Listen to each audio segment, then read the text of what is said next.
Evening moonshines.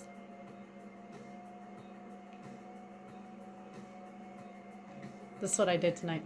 So I'm working out. I'm doing the reverse dumbbell chop. It's like you go like that and you bring it down. You go like that and you bring it down. And I'm doing that. I crack the crap out of my knee. Oh, Krakatoa on my knee. Release the cracking on my kneecap. Oh, it hurts too. There's like a little bubble. There's like a little bubble. And it's like mushy.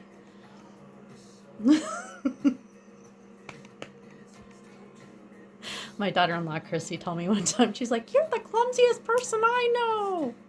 Stormy thinks I'm pretty clumsy too. Oh well, what are you gonna do? You crack your knee with the dumbbell when you're doing the reverse dumbbell chop. Oh well. So yeah, I was working out and I was having a good old time until I cracked my knee. But no, even after I was still like really enjoying the workout. I was like, I just laughed through the whole thing. Just laughed. I'm like, what the hell? Why not? Why not, right? I think that I find myself laughing about stuff like that more times than I do anything else. I just start laughing. Like, what are you going to do? Laugh or cry? Well, it's easier to laugh. It makes you happier. And, it doesn't hurt as bad, but it could be like some kind of like adrenaline thing. I probably cracked my kneecap. Can't even talk. I hope not. I hope I didn't crack my kneecap. So yeah, I worked out and then Kayla called. And I was like, "Oh, I'm doing my workout." But I answered it and she was defending my honor. "Thanks, Kayla. You're the best. You're the best kid that ever could have been. Besides Tyler, you both are just the best kids that ever could have been." So yeah, she came to my honor. She came to my defense, and I appreciate it. I appreciate it. She's a true patriot. While I'm trying to stick the middle ground and still like throwing my hat in the ring, I have my daughter to like get my back, and so she's the best. The world's a crazy place. I just don't know what to think about it anymore, and I just don't. I don't want to be divided from people. I don't want to be divided from my tribe, and y'all are my tribe. We're all a tribe, whether we like it or not. We're all a tribe. Um, and I just feel like if we're divided, we're easily conquered, and such a divide. And that's the one thing that it just like plagues me more than anything is this division. And I just wish that everybody would just see what's happening around them and, I don't know, be brave enough to stand up and do something about it. Because it's scary. It's scary. I mean, there's days that I wake up and I'm just like ready to take on the world and I'm in the best kind of mood and I'm just like, let's go do this. And then there are days where I wake up and I just feel so much in fear that all I want to do is just hide under my blankets and binge watch Frasier. But how long? How long are we going to be able to do that? How long are we going to be able to like hide in our blankets and binge watch Frasier? I don't know, I have so many different varying fears I try not to put a lot of feeling into because, it's not good to feel deeply about something scary because then it's planted in that fertile soil of the subconscious, and I don't want to plant that kind of stuff in the fertile soil of my subconscious. Um, it's my goal. If I post something on social media or I say something here that rouses somebody's bee in their bonnet and they want to feel like they need to strike at me. I just want to be able to stay neutral to that and know that it's coming from a place of fear and that I need to treat that with love. I mean, that's all I can think to do is just treat all of these, everything, all of the evilness and all of the confusion and all of the, the fear that people go through that keep their heads buried in the sand. All I can do is just love them. I don't know what else to do. I don't know what else to do. I feel like that is the safest option. I mean, I just, what I posted something on social media that I probably shouldn't have posted, but, I just want people to be aware, people are too easily led off to places that, they shouldn't be led off to. I mean, we've witnessed it in the past to a horrific extent. And it's so easy for people to be, I don't know, blinded, and the next thing you know, a bunch of people are being corralled and ushered to different places, and we know what happens from there. And I don't know, I don't want to talk too much more about it because, again, there's that fertile soil of the subconscious, and I feel like, there is a shift. There's a shift for sure, and I feel like there is an awakening. I feel like that there are the vibrations that are occurring right now are much higher than they have ever been, and I think that in early 2020, those vibrations took a step up.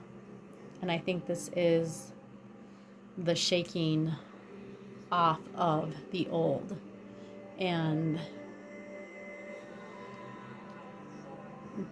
those higher vibrations are something that we're going to have to figure out how to step into. And I think that right now we need to be letting go of those old selves and really, I don't know, really being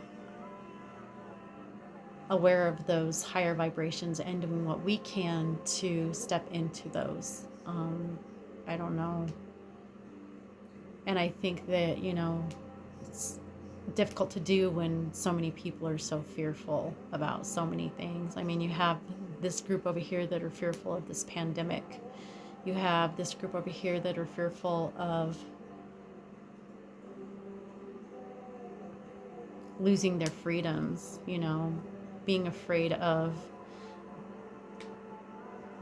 this thing that happens when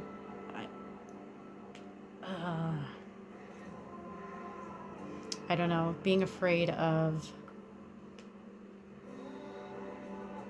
this whole game of problem, reaction, solution, and that solution usually being a loss of liberties, a loss of freedom. I mean, I think that for a lot of those people, a lot of the people that aren't so concerned about the pandemic, their mentality is that, I guess that they've come to this understanding that if I get sick and I die, I'm gonna die. That is what's gonna happen regardless. I mean, it's not gonna be any better or any worse than if I were to be strangled violently in the safety of my home, Is it any worse than that? I mean, the fact is that's what's going to happen. We're going to die, and there's nothing that can prevent that. And so I think that when you've come to, you've come to that understanding that no matter what, death is imminent. And, if I die tomorrow, I die tomorrow. It doesn't, this is immaterial. What we're doing right now is so immaterial. And to cling, this attachment we have to this is causing all of this suffering. And if everybody just understood that, Death is, and really understood, like really got it, that death is the one thing we can count on.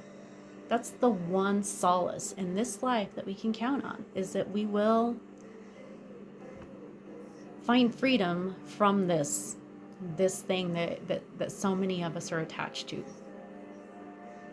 And so I don't know. And so you have those two camps, and everybody's fearful. Everybody's fearful. We're fearful of our freedom. We're fearful of catching this illness and dying. And so we're going to fight each other. We're going to butt heads, and we're going to, I don't know, be easily taken over because we're so divided. I don't know. It's just something that weighs on my mind a lot, this division. I mean, I feel like, you know what? There should be nothing that separates us from one another. Nothing. I mean, that's what Christ's message was all about. Beloved, let us love one another, for love is of God, and everyone that loveth is born of God and knoweth God. He that loveth not God, for God is love. 1 John 4:7-8. That's what it's all about. It's about love. And if we can't find a way to get past that fear and just love, then I don't know, maybe we deserve to be divided. Maybe we deserve to be taken over. Maybe we deserve to be conquered. I don't know, but it's frustrating. It's so frustrating because I have 3 grandbabies. And I don't want to see them grow up in a world where, they have no say of what they do to their body the way I have had. I don't want them to lose those kind of freedoms, those intrinsic, inalienable freedoms that everybody should have, regardless. And then, there's that other part where it's like, well, you know what? This is all immaterial. This is all transitory. The only thing that's not is our growth, is our evolution, our spiritual evolution. And so, I don't know. I guess that's where you have to choose that path of equanimity and just whatever happens, and don't choose a side, and don't throw your hat in the ring. I don't know. Just keep on your course of sending love. I don't know. But I just feel like there has to be a point where you say enough's enough. I don't know if that's the answer, or if just believing that in this quantum field that I'm reading about right now, there is a reality that I can pull myself into where none of this shit's happening. And all the people that I love are there. Which is all y'all's. That's what I want. That's the vibration I want to step into. And so I'm just going to continue my path of reading about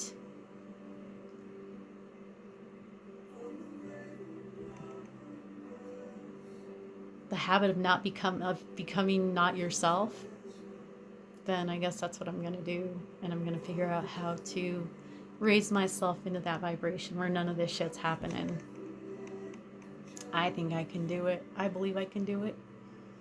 I mean, crazier things have happened. So anyways, I don't know how I wanted this to go. My knee is kind of throbbing now. So I think I'm going to go get some ice and ice it. I think I am going to go public because I do think I have something to say. And I want people to know that, you know what? No matter what, I love you. I love you, and that's how it should be. That's how it should be. And I'm just going to continue loving and not allowing myself to be divided from my tribe.